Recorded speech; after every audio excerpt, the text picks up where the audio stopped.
Item hashtag, SCP-061. Object class, safe. Special containment procedures. The source code for SCP-061 is to be kept on a standard archival quality read-only data compact disk, CD-ROM. 4 copies of the CD-ROM with the source code are to be stored in separate maximum security inanimate object lockers. Except for purposes of approved experimentation, SCP-061 is not to be loaded, compiled, or run. Research proposals for SCP-061 require written approval from Site Command.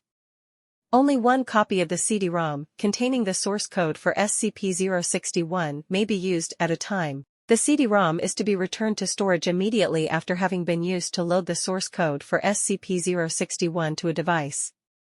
SCP-061 must never be loaded, compiled, or run on any device which has a connection to the Internet, either directly or via another device. SCP-061 must never be loaded, compiled, or run on any device which is physically capable of wireless connectivity, regardless of whether that connectivity is in use. For purposes of approved experimentation, SCP-061 may be loaded, compiled, and run on a LAN consisting of no more than 3 devices plus peripherals. No devices are to be disconnected from the LAN during experimentation. Following the conclusion of experimentation, all devices within this LAN are to be immediately reformatted. Audio output peripherals for this LAN are to be contained within an observation chamber surrounded with noise-canceling vacuum insulation. In the event of a perimeter breach by hostiles during SCP-061 experimentation, all devices within the LAN are to be immediately destroyed. Description: SCP-061 is an acoustic computer program being developed by SCP researchers with the intent of producing successful countermeasures to similar programs being developed by governments and individuals around the world. Inspired by research on data expunged, SCP Command saw both the potential and harm in the ability to control the brain functions of other human beings. Laymen understand that music can elicit certain emotions and memories, or various sounds can elicit fear and excitement by simply being heard. Governments around the world have been attempting to expand on that premise for decades. SCP research is the first to elicit responses on higher mental activities. Parts of the brain affected by SCP-061 differ from those stimulated by data expunged, or by subliminal messaging. Instead of acting on parts of the brain that are thought to be in control of the subconscious, acoustic frequencies produced by SCP-061 intercept conscious thoughts as they are produced and replace them.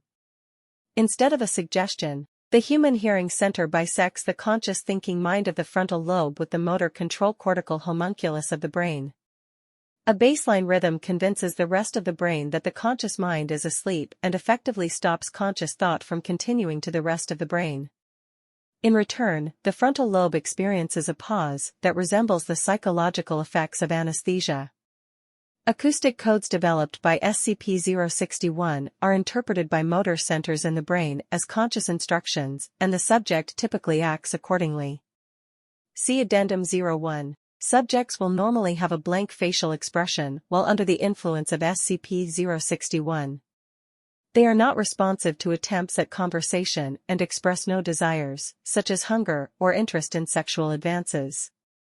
Though all commands are followed without question, the effects of the auditory control cease once the subject is no longer able to hear the program.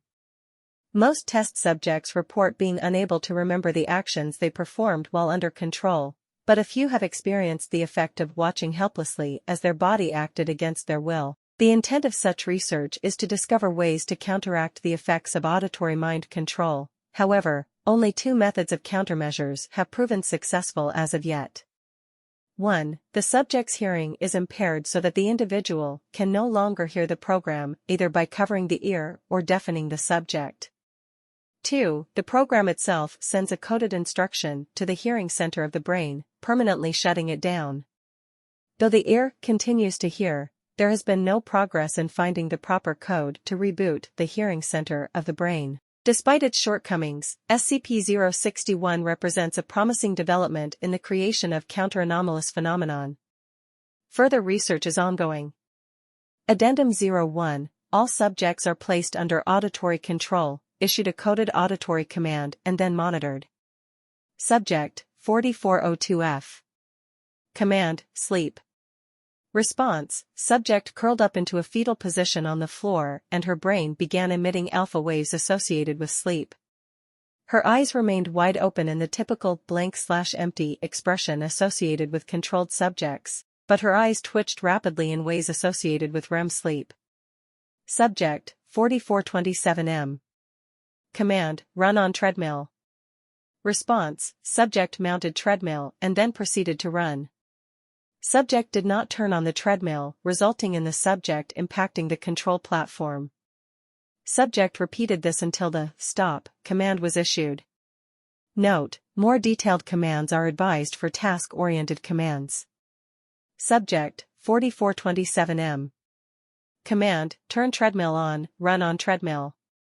Response, subject turned on treadmill to the maximum speed, mounted and attempted to run before being ejected off the conveyor belt. Subject repeatedly attempted to turn on the treadmill to a random speed and run on it with various outcomes. Note, more detailed commands are advised for task-oriented commands. Subject, 4427M. Command, turn on treadmill to jogging speed, jog on treadmill. Response, subject successfully jogged on treadmill until stop command was issued, which resulted in subject being ejected off the conveyor belt. Note, subject should be in a safe neutral position before stop commands are issued.